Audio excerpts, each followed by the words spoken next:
2023 में सबसे important topics हैं जहां से सबसे ज़्यादा क्वेश्चन पूछे जाते हैं। आज हम उस फिजिक्स में उस टॉपिक की बात करने वाले हैं। तो बारी बारी से हम लोग हर चैप्टर को देखेंगे, किस चैप्टर से कौन से सबसे इम्पोर्टेंट टॉपिक हैं जो कि नीट में सबसे ज़्यादा क्वेश्चंस पूछे गए हैं। ठीक है, और ये काफ़ी आपके लिए हेल्पफुल भी होने वाला है, तो आप पूरे वीडियो के साथ बने रहिएगा। चलिए शुरू करते हैं। तो बालक, सबसे पहले क्लास 11th की बात करेंगे हम लोग। तो क्लास 11th में जो भी चैप्टर वाइज डिस्कस करेंगे बालक हम लोग, इसमें फर्स्ट चैप्टर आपका आता है unit 1 physical word and measurement. इसमें बालक अगर देखा जाए तो सबसे जो इम्पोर्टेंट टॉपिक होता है वो आता है एरर। ठीक है, एरर सबसे इंपॉर्टेंट टॉपिक होता है। इसके साथ साथ आपका डायमेंशन एनालिसिस, ये दोनों टॉपिक बहुत ही इंपॉर्टेंट है फिजिकल वर्ड एंड मेजरमेंट से। इसमें सबसे ज़्यादा क्वेश्चन इस चैप्टर से पूछे जाते हैं। तो अगर आप इसको तैयार नहीं किए हैं तो इसको जरूर तैयार करें, क्योंकि यहाँ से क्वेश्चन 100% है, वो पूछे ही पूछे जाना है। ठीक है, उसके बाद आते हैं नेक्स्ट पे काइनेमैटिक्स। काइनेमैटिक्स में बालक सबसे ज़्यादा क्वेश्चन पूछे जाते हैं, वो ग्राफ से तो क्वेश्चन आपको आने ही आने हैं। ठीक है, जैसे पोजीशन टाइम ग्राफ है, और स्पीड टाइम ग्राफ होता है, वेलोसिटी टाइम ग्राफ होता है। ठीक है, ये सब यहाँ से क्वेश्चंस आपको कंफर्म में आने ही आने हैं। और आपको वेक्टर से क्वेश्चन आते हैं बालक, जैसे ज़्यादा क्वेश्चंस आते हैं आपको मल्टीप्लिकेशन ऑफ वेक्टर से। ठीक है, इसमें दो तरीके के पढ़ेंगे आप, cross multiplication and vector multiplication, और क्रॉस एंड डॉट। ठीक है, दो तरीके के पढ़े होंगे आप, तो यहाँ से जरूर क्वेश्चन पूछे जाते हैं। तो इन सभी टॉपिक्स को आप जरूर क्लियर करें। इसके साथ चलते हैं हम लोग नेक्स्ट पे, laws of motion. Laws of motion में से भाई न्यूटन्स लॉ ऑफ मोशन और थर्ड लॉ ऑफ मोशन से तो पक्का क्वेश्चन आता है। इसमें आप एफबीडी के क्वेश्चन किए होंगे, एफबीडी वाले क्वेश्चन इसमें खूब पूछे जाते हैं, तो उसको आप जरूर तैयार करेंगे। इसके साथ साथ आपका फ्रिक्शन में आए तो फ्रिक्शन में से आपको स्टैटिक और काइनेटिक फ्रिक्शन से क्वेश्चन पूछे जाते हैं। ठीक है, और इसी के साथ यूनिफॉर्म सर्कुलर मोशन, ये भी इसका इंपॉर्टेंट टॉपिक है। और सेंट्रीपिटल फोर्स, भाई इससे तो पक्का क्वेश्चन आना है ना, सेंट्रीपिटल फोर्स से, तो इसको भी आप जरूर तैयार करेंगे। तो इसमें देखिए क्या क्लियर करना है आपको, सेकेंड लॉ और थर्ड लॉ तैयार करना है अच्छे से, और स्टैटिक और काइनेटिक फ्रिक्शन तैयार करना है, और इसके साथ आपको यूनिफॉर्म सर्कुलर मोशन और सेंट्रीपिटल फोर्स, इतने टॉपिक्स इसको आपको कवर करने हैं। ठीक है, इसमें से ये जो कि काफी इंपॉर्टेंट टॉपिक्स हैं, तो इसको आप जरूर पढ़ के जाएं। और work power energy, work power energy की बात करें बालक अगर हम लोग, तो इसमें वर्क एनर्जी थ्योरम से क्वेश्चंस पूछे जाते हैं, और खूब पूछे जाते हैं वर्क एनर्जी थ्योरम से। ठीक है, and conservation of mechanical energy, भाई ये तो बहुत इंपॉर्टेंट टॉपिक है इसका। ठीक है, तो इसमें आप दो टॉपिक काफी इंपॉर्टेंट है, वर्क एनर्जी थ्योरम और कंजर्वेशन ऑफ मैकेनिकल एनर्जी, इसको आप जरूर पढ़ें।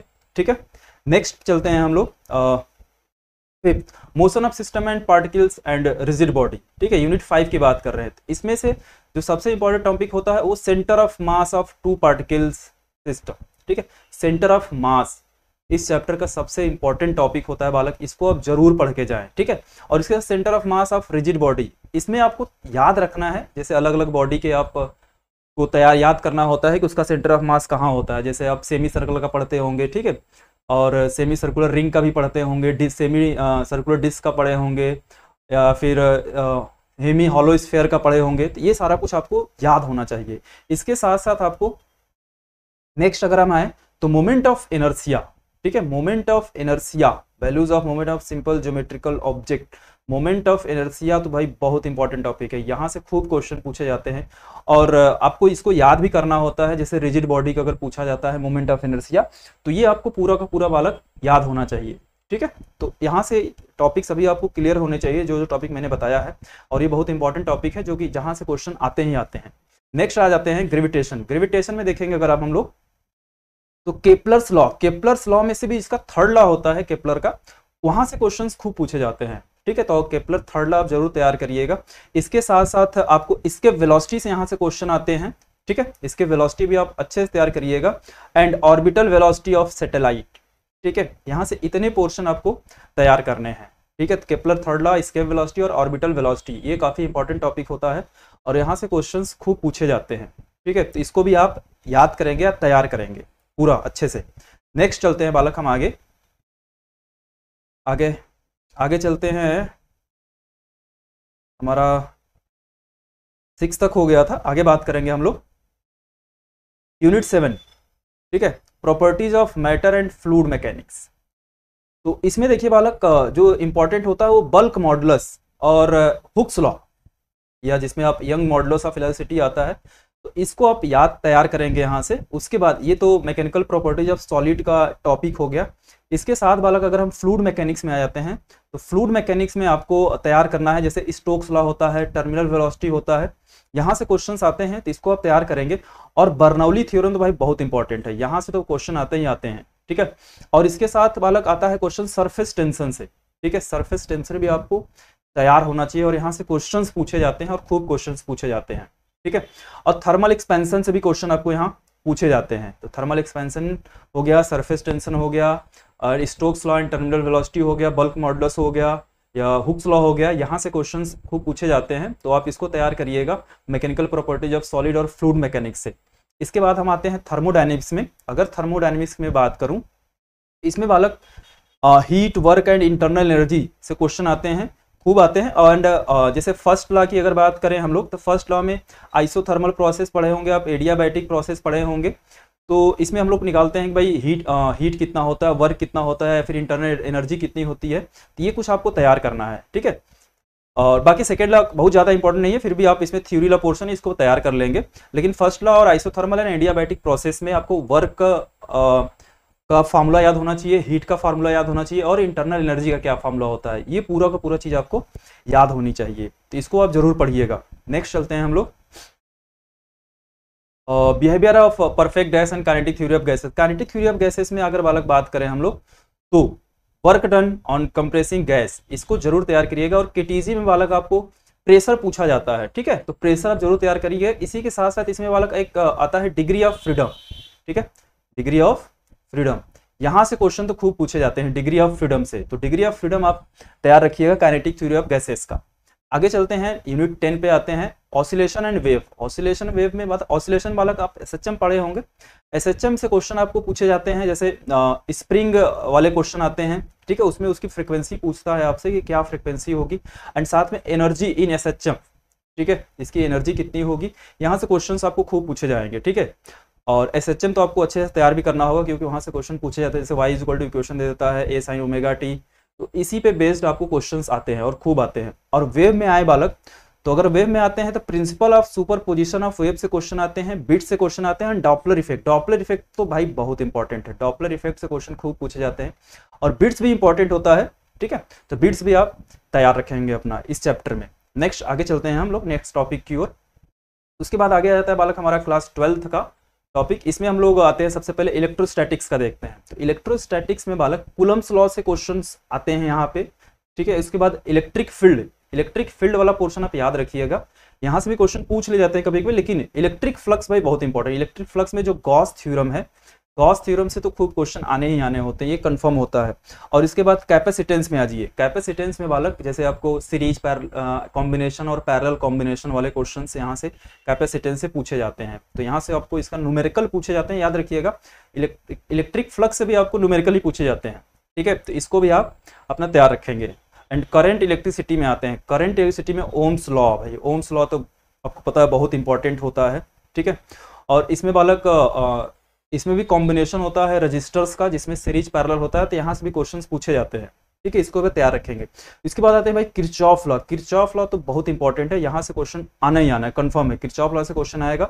एंड मीटर ब्रिज या पोटेंशियोमीटर में से किसी एक में से आपको क्वेश्चन पूछा जाता है, हर बार पूछा जाता है, तो आप दोनों तैयार रखिएगा, क्या पता किसमें से कब क्या पूछ ले, लेकिन यहाँ पे किरचॉफ लॉ और ओम्स लॉ तो आपको अच्छे से तैयार होना चाहिए, ठीक है। नेक्स्ट चलते हैं हम लोग आगे, ठीक है। मैग्नेटिक इफेक्ट, ये तो बहुत इंपॉर्टेंट टॉपिक है भाई। इसमें देखिए सबसे ज्यादा इंपॉर्टेंट टॉपिक आता है बायोट-सावर्ट लॉ। बायोट-सावर्ट लॉ में आप बालक जैसे किसी भी कोई भी करंट कैरिंग वायर है, तो इसके कारण मैग्नेटिक फील्ड की वैल्यू किसी भी पॉइंट में पूछा जाता है, तो यहाँ से क्वेश्चंस आपको खूब पूछे जाते हैं। और इसमें बालक टॉर्क के क्वेश्चन होते हैं, ठीक है, टॉर्क वाले भी क्वेश्चन पूछ लेते हैं।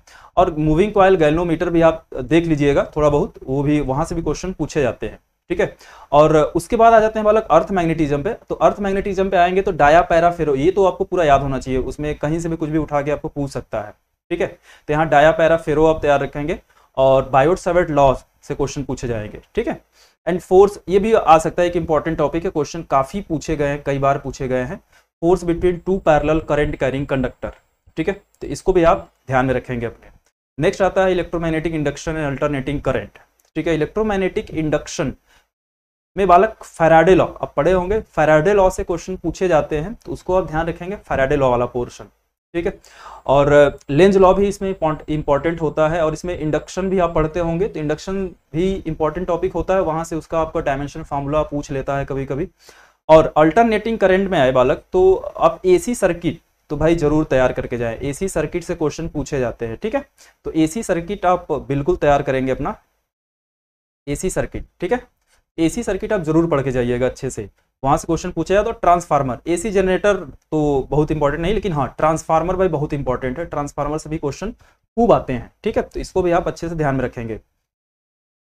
नेक्स्ट चलते हैं इलेक्ट्रोमैग्नेटिक वेव, ईएमडब्ल्यू की बात करते हैं। तो इसमें वाला सबसे इंपॉर्टेंट जो टॉपिक होता है वो होता है इलेक्ट्रोमैग्नेटिक वेव, ठीक है। इसको आप एक सीरियल वाइज याद रखना होगा इलेक्ट्रोमैग्नेटिक वेव को, कि कैसे वेवलेंथ इंक्रीजिंग ऑर्डर में कब कैसे होता है, या फिर फ्रीक्वेंसी के इंक्रीजिंग ऑर्डर में, तो ये आपको याद होना चाहिए। और डिस्प्लेसमेंट करंट भी इंपॉर्टेंट है, लेकिन सबसे ज़्यादा इंपॉर्टेंट ये वाला टॉपिक होता है, ठीक है।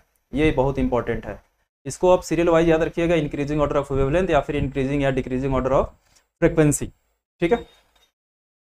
आगे चलते हैं बालक, ऑप्टिक्स पे आ गए। ऑप्टिक्स में अगर बालक देखा जाए तो आपको मिरर फार्मूला से यहाँ से क्वेश्चन पूछ लिया जाता है, ठीक है।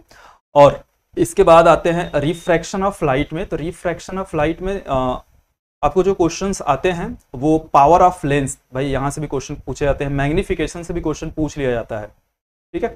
प्रिज्म बहुत इंपॉर्टेंट नहीं है, फिर भी आप एक बार इसको देख लीजिएगा। और इधर अगर हम आ जाए माइक्रोस्कोप और एस्ट्रोनॉमिकल टेलीस्कोप में, तो जो क्वेश्चन ज्यादा पूछे जाते हैं बालक वो एस्ट्रोनॉमिकल टेलीस्कोप से होते हैं, तो इसको आप जरूर देख के जाएं। साथ में आप माइक्रोस्कोप भी जरूर एक बार देख के जाइएगा, लेकिन एस्ट्रोनॉमिकल टेलीस्कोप से ज्यादा क्वेश्चन पूछे जाते हैं, ठीक है। इसी में वेव ऑप्टिक्स भी है। तो वेव ऑप्टिक्स में बालक हाइजेंस प्रिंसिपल से क्वेश्चंस बनते हैं यहाँ पे। और इसमें आप इंटरफेरेंस वाला पोर्शन जो होता है, इंटरफेरेंस वाला पोर्शन बहुत इंपॉर्टेंट होता है, इसको आप जरूर देखेंगे। साथ में resolving power of microscope and telescope, ठीक है, ये भी देखेंगे। और पोलराइजेशन भी आप जरूर पढ़ के जाइएगा, ये पोलराइजेशन इंपॉर्टेंट है। और इसमें पोलराइजेशन में अगर देखा जाए सबसे इंपॉर्टेंट टॉपिक आता है बालक ब्रूस्टर्स लॉ, तो ब्रूस्टर्स लॉ भी आप साथ में देख के जाएंगे, ठीक है। ये छोटे छोटे पॉइंट्स है जो आपको देख के जाने जाए, अक्सर क्वेश्चन पूछे जाते हैं यहाँ पे, छोटे छोटे क्वेश्चन होते हैं और इसको आप इजिली सॉल्व भी कर लेंगे। तो नेक्स्ट आगे चलते हैं इसी के साथ हम, dual nature of matter radiation. इसमें तो भाई जो वहां से क्वेश्चन आते हैं वो तो आइंस्टीन फोटो इलेक्ट्रिक इक्वेशन, यहाँ से क्वेश्चन बहुत आते हैं, तो इसको आप जरूर इस चैप्टर में आप आइंस्टीन फोटो इलेक्ट्रिक इक्वेशन ही अच्छे से करिएगा, यहाँ से क्वेश्चन आपको पूछे जाते हैं, इसको आप ध्यान रखेंगे। नेक्स्ट आता है atom and nuclei. Atom and nuclei में अगर बालक बात करें हम लोग, तो सबसे ज्यादा क्वेश्चंस आते हैं और वो आता है रेडियो एक्टिविटी से। तो रेडियो एक्टिविटी आप अच्छे से तैयार रखिएगा, और रेडियो एक्टिविटी एक इंपॉर्टेंट टॉपिक है, तो इसको जरूर रखिए। यहाँ से आपको क्वेश्चंस भी पूछे जाते हैं, रेडियो एक्टिविटी से क्वेश्चंस भी आपको पूछ लिया जाता है। और हाइड्रोजन स्पेक्ट्रम आप देख लीजिएगा ये भी, क्योंकि यहाँ से भी कभी कभी क्वेश्चन उठ जाते हैं, ठीक है। लेकिन रेडियो एक्टिविटी इसमें बहुत इंपॉर्टेंट है। नेक्स्ट आ जाता है इलेक्ट्रॉनिक डिवाइसेस। अगर इलेक्ट्रॉनिक डिवाइसेस की बालक हम बात करें तो इसमें बालक पूछा जाता है, जेनर डायोड से आपको क्वेश्चन पूछ लिए जाते हैं, ठीक है। और जंक्शन ट्रांजिस्टर, जैसे आप इसमें ध्यान रखें ट्रांजिस्टर, इसमें एनपीएन और पीएनपी ट्रांजिस्टर, यहाँ से क्वेश्चंस नहीं पूछ लिए, क्वेश्चंस नहीं आते हैं, लेकिन हाँ आपको जो फॉरवर्ड रिवर्स वाले क्वेश्चंस होते हैं वहां से पूछे जाते हैं। और लॉजिक गेट भाई बहुत इंपॉर्टेंट है, यहाँ से क्वेश्चन कंफर्म है, आपको लॉजिक गेट वाले पोर्शन से क्वेश्चन जरूर आएगा। ये बालक कुछ छोटे छोटे पॉइंट्स है जिसको करने से आपके कंफर्म है कि 150 प्लस मार्क्स फिजिक्स में जरूर आ सकते हैं। तो ये सभी टॉपिक्स आप अच्छे से तैयार करिएगा,